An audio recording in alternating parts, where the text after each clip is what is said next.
Chapter 2 The Tennis Match.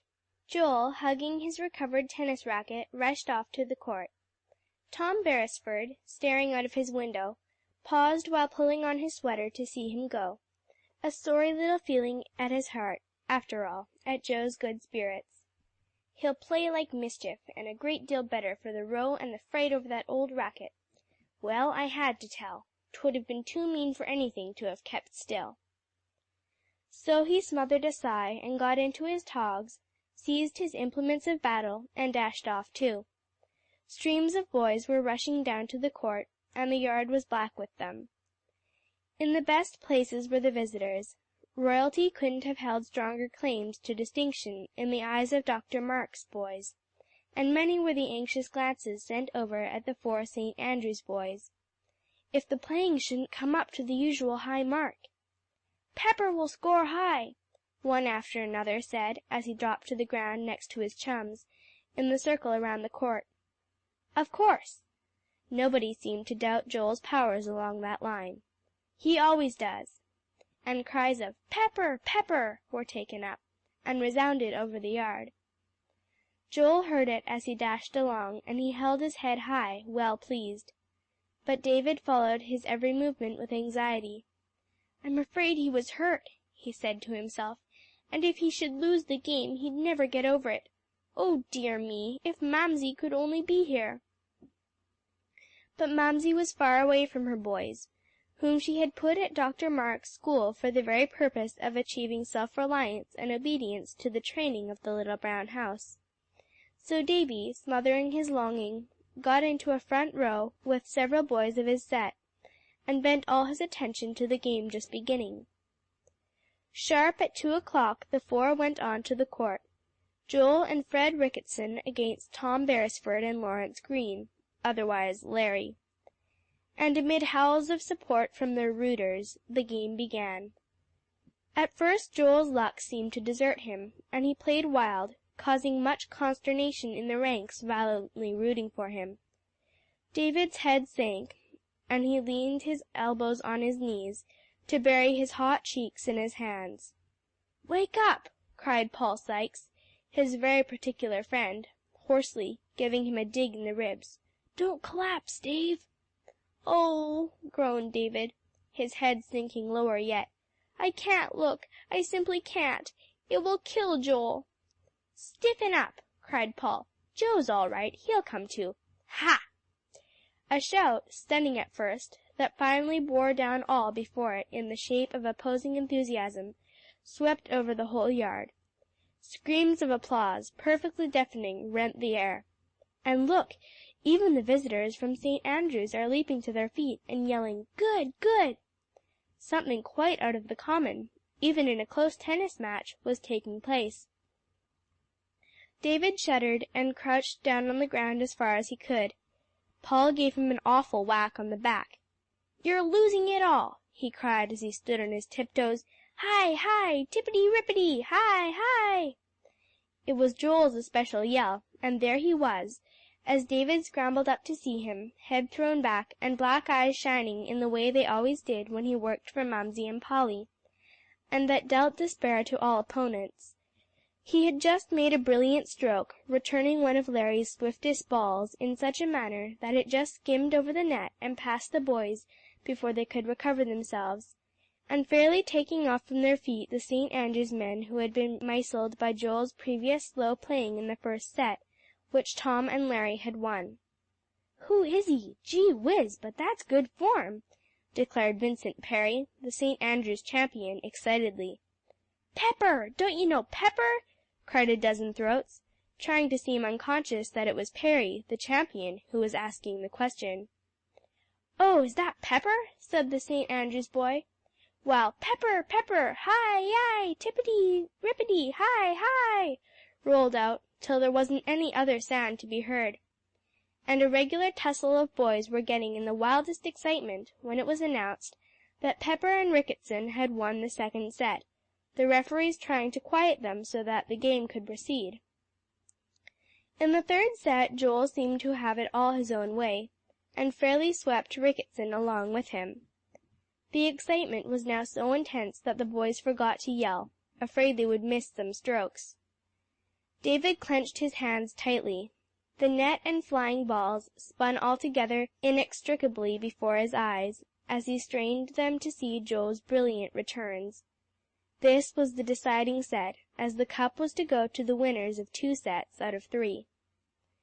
Joel's last serve was what finished it, the ball flashing by Tom with such impetus that even the St. Andrew's champion said he couldn't ever have returned it. Everybody drew a long breath, and then the crowd rushed and converged to Joel, surrounded him, fighting for first place, the fortunate ones tossing him up to their shoulders to race him in triumph around the yard. "Take Ricket!" screamed Joel, red in the face. "Take him!" he roared. "He beat 2 as much as I."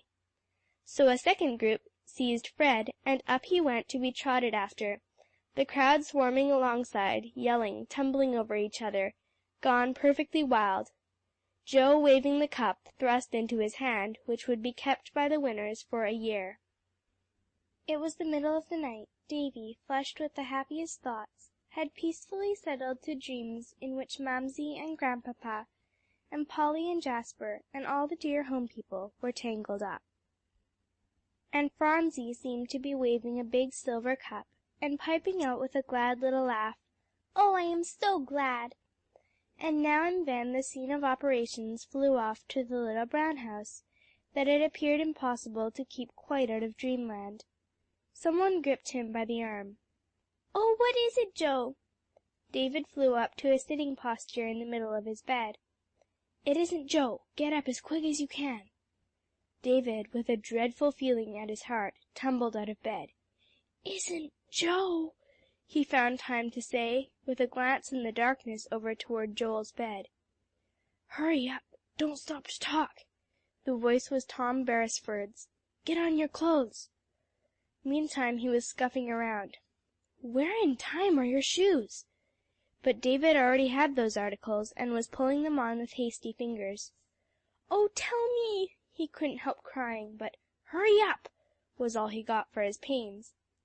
And at last, after what seemed an age to Tom, David was piloted out into the hall, with many adjurations to "go softly" down the long flight of stairs. Here he came to a dead stop. "I can't go another single step, Tom," he said firmly, "unless you tell me what you want me for." "And where is Joel?" he gasped. "Oh, bother! In another minute you'd have been outside, and then it would have been safe to tell you," said Tom. "Well, if you will have it, Dave, Joe's finishing up that business with Jenk, and you're the only one that can stop it. Now don't keel over." David clung to the door, which Tom had managed to open softly, and for a moment it looked as if Beresford would have had his hands full without in the least benefiting Joel. But suddenly he straightened up. "Oh, tell me where he is!"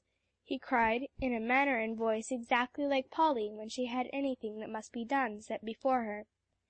And clear ahead of his guide, when Tom whispered, "Down in the pine grove," sped Davy on the very wings of the wind. "Gracious, Joel is nothing to Dave as a sprinter," said Tom to himself, as his long legs got him over the ground in the rear. The two boys hugged the shadow of the tall trees, and dashed across the lawn to the shrubbery beyond. Then it was but a breathing space, and a few good leaps to the depths of the pine grove. In the midst of this were 2 figures, busily engaged in the cheerful occupation of fisticuffing each other till the stronger might win. "Joel!" called David hoarsely, his breath nearly spent as he dashed up. Joel, at this, wavered and turned. Seeing which, his antagonist dealt him a thwack that made his head spin, and nearly lost him his footing. "That was mean, Jenk!" exclaimed Beresford, dashing up in time to see it. "You took advantage when Joe was off guard," he cried hotly. "No such thing!" roared Jenk, losing his head at what now seemed an easy victory. "And I'll settle with you when I get through with Joe, for being such a mean sneak as to turn telltale, Tom." "All right," said Tom coolly. "Go it, Joe, and pay him up. You've several scores to settle now." "Joel!" gasped Davy. "Oh, Mamsie!" He could get no farther. Joel's hands, out once more in good fighting trim, wavered again, and sank helplessly down to his side. "Oh dear!" Tom groaned in amazement. "Ho, ho! You see how easily I could whip him," laughed Jenkins, raining down blows all over Joel's figure, who didn't offer to stir. "See here, you!" Tom fairly roared it out, perfectly regardless of possible detection. "You beastly coward!" And he jumped in between Joel and his antagonist. "You may settle with me now, if you like." "Stop, Tom!" Joel seized him from behind. Tom, in a fury, turned to see his face working dreadfully, while the brown hands gripped him tightly. "I forgot, Mamsie wouldn't you mustn't, Tom. If you do, I'll scream for John," he declared suddenly. John, the watchman, being the last person any of Dr. Marks's boys desired to see when engaged in midnight prank, Beresford backed away slowly from Jenkins, who was delighted once more at the interruption, and fastened his gaze on Joel. "Well, I never did, Pepper," he brought himself to say. "Tom," said David brokenly, and getting over to him to seize his hand, "don't you know our Mamsie would feel dreadfully to see Joel doing any such thing? Oh, she would, Tom!" as Beresford continued to stare without a word. "Not to such a miserable beggar." Tom at last found his tongue, and pointed to Jenk. "Oh, yes, she would. It's just as bad in Joel," said Davy, shaking his head. Joel turned suddenly, took 2 or 3 steps, then flung himself down flat on his face on the pine needles. "Well, get up," said Tom crossly, running over to him. "John will maybe get over here, we've made so much noise. Hurry up, Joe, we must all get back." Joel, thus adjured, especially as David got down on the ground, to put his arms around the shaking shoulders, got up slowly. Then they turned around to look for Jenkins. He was nowhere to be seen. "Little coward!" exclaimed Tom between his teeth. "Well, we'll have to skin it as best we may back. Here comes John!" They could see his lantern moving around among the trees, and dashing off, taking the precaution to hug the shadow of the trees again, they soon made the big door to the dormitory. Tom reached it first, and turned the knob. "It's locked," he said. "The mean, beastly coward has locked us out." Chapter 2